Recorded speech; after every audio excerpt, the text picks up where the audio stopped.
For the best medical and paramedical lectures, subscribe to our channel and press the bell icon to stay connected with us. Hello students, good morning. Hope you all are safe and healthy in your homes. So today I am going to take your biochem topic, which is regulation and degradation of cholesterol synthesis. This topic comes under in your unit 3rd. In previous class you all have studied about cholesterol synthesis. So before starting the topic, I would like to tell some general points about cholesterol. Out of these points you may have heard some points before, cholesterol has 4 ring structure. 3 rings are with 6 carbon compounds and 1 ring are with 5 carbon compound, and at third carbon there is a hydroxyl group present, and between the fifth and sixth carbon there is a double bond present in cholesterol structure, and at 17th carbon there is a 8 carbon chain present, and the total number of carbon present in cholesterol structure is 27. तो जो 27 जो carbon total carbon present होते हैं वो कौन provide करता है? जो एसिटाइल को ए है. आपने जब सिंथेसिस ऑफ कोलेस्ट्रॉल पढ़ा होगा तो उसमें आपने देखा होगा जो कार्बन जो है वो कौन प्रोवाइड कर रहा है? एसिटाइल को ए. तो एक जो एसिटाइल को है वो 2 कार्बन देता है. ठीक है. और आगे आपने देखा होगा जैसे जो कोलेस्ट्रॉल सिंथेसिस है वो कहाँ पे होती है? जो साइटोसॉल होता है हमारे सेल का, उसमें जो है कोलेस्ट्रॉल सिंथेसिस होती है. वैसे तो जो बॉडी के या ऑर्गन्स के जो सेल्स है वो सभी क्या है? कोलेस्ट्रॉल सिंथेसिस करते हैं, लेकिन कुछ जो ऑर्गन्स है उसकी सेल्स क्या है? ज़्यादा कोलेस्ट्रॉल सिंथेसिस करती है. For example liver, intestine, adrenal cortex, ovaries, testis and placenta. तो ये जो सारे ऑर्गन्स हैं ये क्या है? ज़्यादा कोलेस्ट्रॉल सिंथेसिस करते हैं. Okay, now let's start the topic. Regulation of cholesterol synthesis is exerted near the beginning of the pathway at the HMG-CoA reductase step. ठीक है. तो फिर जो रेगुलेशन है हमारा वो जब सिंथेसिस होता है कोलेस्ट्रॉल का उसकी बिगिनिंग से ही स्टार्ट हो जाता है.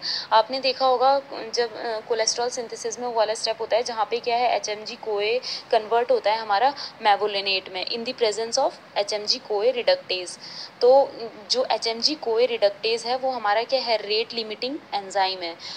इस रेट लिमिटिंग एंजाइम का मतलब है जब HMG कोए रिडक्टेज का सिंथेसिस इंक्रीज होगा तो हमारा क्या है? कोलेस्ट्रॉल का सिंथेसिस भी क्या होगा? इंक्रीज होगा. Following mechanism are involve at the regulatory steps. ठीक है. तो रेगुलेशन में क्या है? कुछ मैकेनिज्म क्या है? हेल्प करते हैं. तो फर्स्ट है हमारा स्ट्रॉल डिपेंडेंट रेगुलेशन. इसमें क्या होता है? जो जैसे कि मैंने आपको बताया है कि हम क्या देखते हैं, जो कोलेस्ट्रॉल सिंथेसिस में एक स्टेप में आता है जहाँ पे क्या है? HMG कोए कन्वर्ट होता है मेवोलिनेट में इन द प्रेजेंस ऑफ HMG कोए reductase enzyme by reduction method. HMG कोए reductase is a rate limiting enzyme.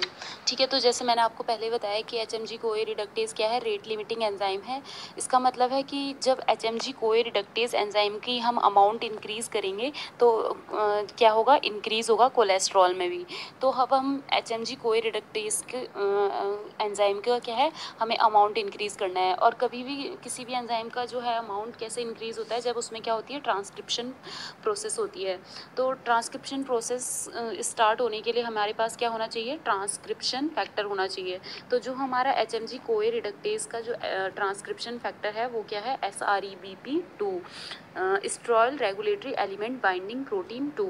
ठीक है. तो जो SREBP है वो अटैच होता है स्कैब प्रोटीन से. और ये जो दोनों प्रोटीन्स है ये कहाँ पे अटैच होते हैं? Endoplasmic reticulum of the cell की. जो एंडोप्लाज्मिक रेटिकुलम पे क्या होता है? अटैच होते हैं दोनों एक साथ. ठीक है.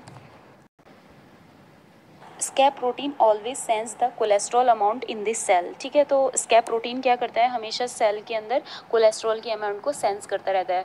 जैसे ही उसको लगता है कि कोलेस्ट्रॉल का अमाउंट क्या है सेल में कम हो रहा है, उसके बाद वो क्या करता है, SREBP2 को एक्टिवेट कर देता है, जो कि ट्रांसक्रिप्शन फैक्टर है हमारा HMG-CoA रिडक्टेज एंजाइम का।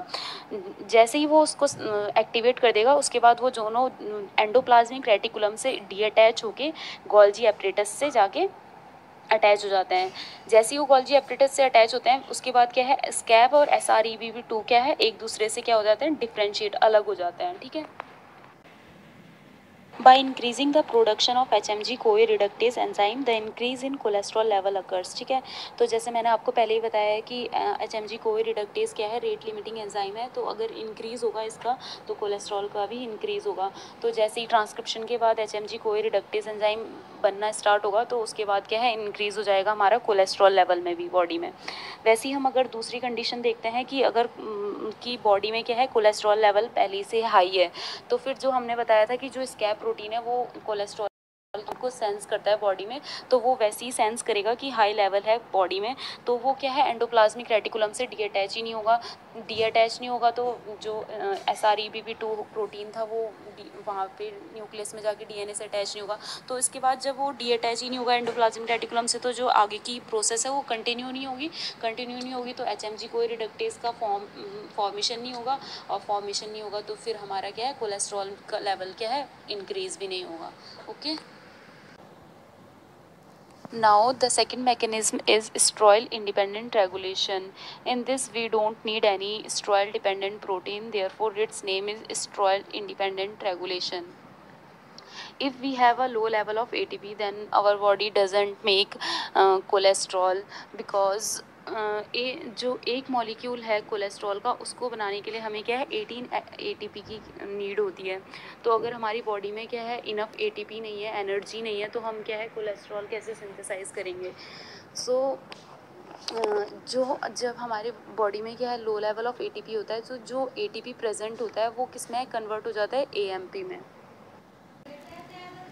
जो AMP है वो क्या करता है, एक्टिवेट करता है प्रोटीन काइनेज को। फिर जो प्रोटीन काइनेज है वो क्या कराता है, phosphorylation of HMG-CoA reductase enzyme का। तो जब भी फॉस्फोराइलेशन होता है HMG-CoA रिडक्टेज का, तो वो क्या है, इनएक्टिव फॉर्म में आ जाता है।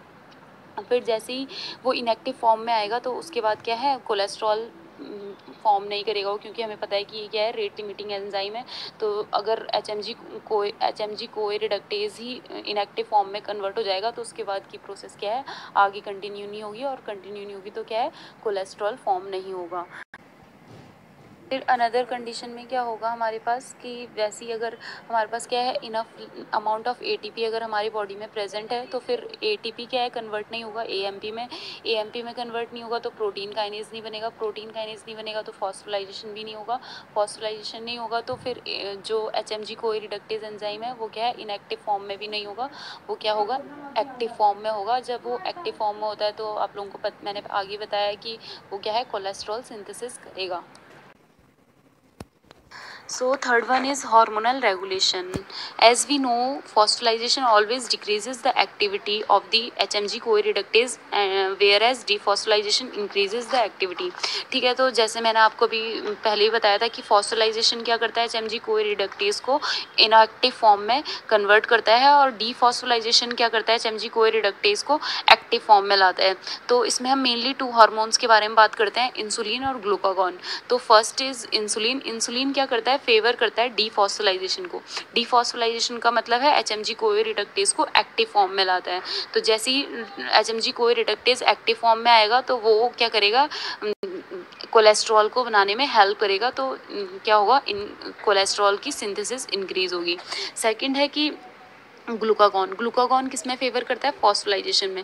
फॉस्फोराइलेशन मतलब वो क्या करेगा, HMG-CoA रिडक्टेज को इनएक्टिव फॉर्म में कन्वर्ट करेगा। तो जैसे ही HMG-CoA रिडक्टेज इनएक्टिव फॉर्म में जाएगा, वैसे ही क्या होगा, कोलेस्ट्रॉल की सिंथेसिस नहीं होगी। तो ये था हमारा क्या, hormonal regulation. Fourth is medication.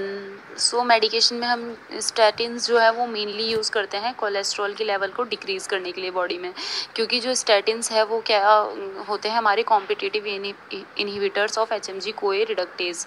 सो वो क्या करते हैं एचएमजी कोए रिडक्टेज को ब्लॉक कर देते हैं। फिर जब वो ब्लॉक हो जाएंगे तो उनकी एक्टिविटीज़ भी क्या है ब्लॉक हो जाएगी, वो क्या है कोलेस्ट्रॉल सिंथेसिस नहीं कर पाएंगे। So next is nutritional regulation. जब हम कोलेस्ट्रॉल का डाइटरी इंटेक ज़्यादा करते हैं तो वो क्या करता है लीवर में एचएमजी कोई रिडक्टेज एंजाइम का सप्रेशन करता है, जिससे क्या होता है फिर आगे कोलेस्ट्रॉल सिंथेसिस नहीं होगा। उसी के अल्टरनेट में अगर हम कैलोरी इंटेक करते हैं, इंक्रीज़ करते हैं कैलोरी इंटेक को, तो वो किस में हेल्प करता है कोलेस्ट्रॉल सिंथेसिस में, क्योंकि उससे क्या होता है जब हम कैलोरी इंटेक इंक्रीज़ करते हैं तो वो एसिटाइल कोए और NADPH की फॉर्मेशन में हेल्प करते हैं, और एसिटाइल कोए और NADPH हमें किस में हेल्प करते हैं कोलेस्ट्रॉल सिंथेसिस में। कोलेस्ट्रॉल जब डिग्रेडेटिव रिएक्शंस में जाता है तो फिर उसके बाद वो क्या है कुछ फिजियोलॉजिकल इंपॉर्टेंट प्रोडक्ट्स बनाता है, जैसे कि first one is bile acids, second is steroid hormone and third is vitamin D3। So first product of degradation is bile acids. So bile acid कैसे फॉर्म होता है, फर्स्टली जो कोलेस्ट्रॉल है वो किस में कन्वर्ट होता है 7 हाइड्रोक्सी कोलेस्ट्रॉल में इन दी प्रेजेंस ऑफ एंजाइम 7 हाइड्रोक्साइलेज। फिर जो 7 हाइड्रोक्साइलेज ऑक्सी कोलेस्ट्रॉल है वो कन्वर्ट होता है 2 प्रोडक्ट्स में, colic acid and Sino deoxy colic acid. फिर जो ये दोनों प्रोडक्ट है इनका क्या होता है कॉन्जुगेशन होता है with glycine and taurine. So first product का जब कॉन्जुगेशन होता है कोलिक एसिड का ग्लाइसिन के साथ तो वो क्या फॉर्म करता है ग्लाइकोकोलिक एसिड, एंड जब टॉरिन के साथ होता है तो क्या फॉर्म करता है टोरोकोलिक एसिड। वैसे ही क्या होता है दूसरी साइड जब सिनोडिऑक्सीकोलिक एसिड के साथ ग्लाइसिन का कॉन्जुगेशन होता है तो क्या फॉर्म करता है ग्लाइकोसिनोडिऑक्सीकोलिक एसिड, एंड जब टॉरिन के साथ कॉन्जुगेशन होता है तो फॉर्म करता है टोरोसिनोडिऑक्सीकोलिक एसिड। फिर जब ये चारों प्रोडक्ट्स फॉर्म हो जाते हैं, ये चारों प्रोडक्ट्स क्या होते हैं हमारे primary bile acids. Now on deconjugation, the cholic acid converted into deoxycholic acid and sino-deoxycholic acid is converted into lithocholic acid। ठीक है, तो जो ये deoxycholic acid और lithocholic acid बनते हैं ये क्या होते हैं हमारे सेकेंडरी बाइल एसिड्स। हमारी बॉडी में जो बाइल होता है वो क्या होता है ये क्या बनाती है बाइल सॉल्ट्स बनाती है, जैसे कि सोडियम पोटेशियम, जो कि किस में हेल्प करते हैं डाइजेशन में और एब्जॉर्प्शन ऑफ लिपिड्स में। Next product is vitamin D. So हमारे स्किन में क्या प्रेजेंट होता है 7 डिहाइड्रो कोलेस्ट्रॉल प्रेजेंट होता है, और वो क्या है with the help of sunlight और in presence of UV rays वो क्या है एक्टिवेट करता है कोलीकैल्सिफेरॉल को। Then cholecalciferol converted into 25 hydroxy cholecalciferol in the presence of 25 hydroxylase enzyme, and this reaction occurs in liver. ठीक है, then 25 hydroxy cholecalciferol converted into 125 dihydroxy cholecalciferol in the presence of 1 alpha hydroxylase enzyme, and this reaction occurs in kidney. 125 dihydroxycholecalciferol is the second form of calcitrol which is known as vitamin D3. So last में क्या है formation हो जाता है हमारा vitamin D3 का। This is our second product of degradation of cholesterol. The third product of degradation of cholesterol is steroid hormones. So cholesterol also forms some steroid hormones like glucocorticoids. The example of glucocorticoid is cortisol. Mineralocorticoids example is aldosterone, and sex steroids examples are estrogen, progesterone and testosterone. So this is all about today's class. Hope you all understand what I talked you all today. So thanks for listening. Do like, leave a comment and share with your friends.